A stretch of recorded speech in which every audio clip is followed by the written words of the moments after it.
Hello bachcho, let's read this question. So this question says, among the following properties regarding null vector, which is incorrect? Okay. Property A option is A plus 0 is equal to A vector.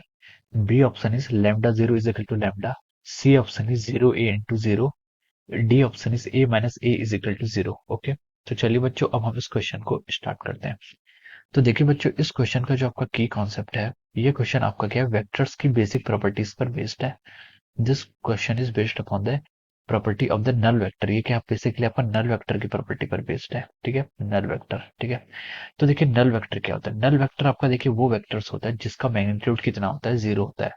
Null vector is a vector whose magnitude is coming to be zero. ठीक है, जिसका magnitude zero है।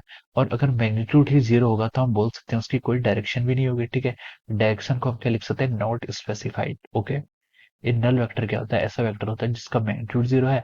और अगर magnitude ही zero है तो हम बोल सकते हैं कि जो उसकी डायरेक्शन होगी उसे हम क्या बोल सकते हैं, direction will be our non specified. ठीक है, उसकी डायरेक्शन क्या होगी, आपकी स्पेसिफाइड नहीं होगी। तो चलिए बच्चों अब देखिए आगे इसको स्टार्ट करते हैं। तो उसने देखिए पार्ट ए में क्या पूछा है, this is the property of null vector. Okay, अब देखिए आगे बढ़ते हैं। उसने ऑप्शन ए में उसने बोला है कि आपका ए वेक्टर में अगर कोई नल वेक्टर आप जोड़ते हैं तो आपका ऑप्शन क्या आ रहा है, ए वेक्टर आता है। तो दिस इज करेक्ट। अगर आप किसी भी वेक्टर में नल वेक्टर को जोड़ते हैं तो उसका रिजल्टेंट कितना आता है, उतना ही आता है जितना वेक्टर पहले से होता है। ठीक है, तो ये प्रॉपर्टी आपकी क्या राइट है, दिस प्रॉपर्टी इज राइट। अब देखिए ऑप्शन बी में चलिए।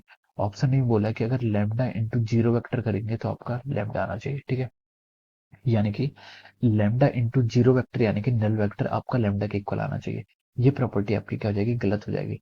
अगर हम किसी को नल वेक्टर को किसी भी मल्टी वेक्टर से मल्टीप्लाई करते हैं, अगर सॉरी, नल वेक्टर को किसी भी स्केलर से मल्टीप्लाई करते हैं तो वो क्या, उसका जो नेट आंसर आएगा वो क्या आता है, जीरो आता है। ठीक है, वो जीरो ही आएगा। ठीक है, नल वेक्टर में कुछ ऐड करते हैं तो वो नल वेक्टर के बराबर सॉरी, नल वेक्टर में अगर किसी दूसरे वेक्टर को ऐड करेंगे तो एडिशन आपका वेक्टर के इक्वल आता है। और अगर नल वेक्टर से किसी दूसरे वेक्टर को मल्टीप्लाई करेंगे या फिर स्केलर मल्टीप्लाई करेंगे तो जो रिजल्टेंट आता है वो क्या आता है, आपका नल वेक्टर ही आना चाहिए। ठीक है, तो ये प्रॉपर्टी आपकी बी वाली ट्रू नहीं होगी, कौन कैंसिल हो जाएगी। ठीक है, अब देखिए सी में देखिए उसने बोला कि नल वेक्टर को किसी ए वेक्टर से मल्टीप्लाई करेंगे तो ये देखिए यहाँ पर जो आपका आंसर आएगा, ये आंसर क्या आएगा, ये answer zero vector null vector के इक्वल आएगा। ये प्रॉपर्टी आपके राइट है। ठीक है, अब चलते हैं प्रॉपर्टी डी की तरफ। डी में उसने बोला कि एक वेक्टर में से दूसरे वेक्टर को, अगर एक वेक्टर में से सेम मैग्नीट्यूड के वेक्टर को डिफरेंस करेंगे, ठीक है, तो उनका जो डिफरेंस आता है वो नल वेक्टर के इक्वल आता है। This property is also right. ठीक है, तो बस आपकी एक प्रॉपर्टी सेटिस्फाई नहीं कर रही जो आपकी प्रॉपर्टी बी है। ठीक है,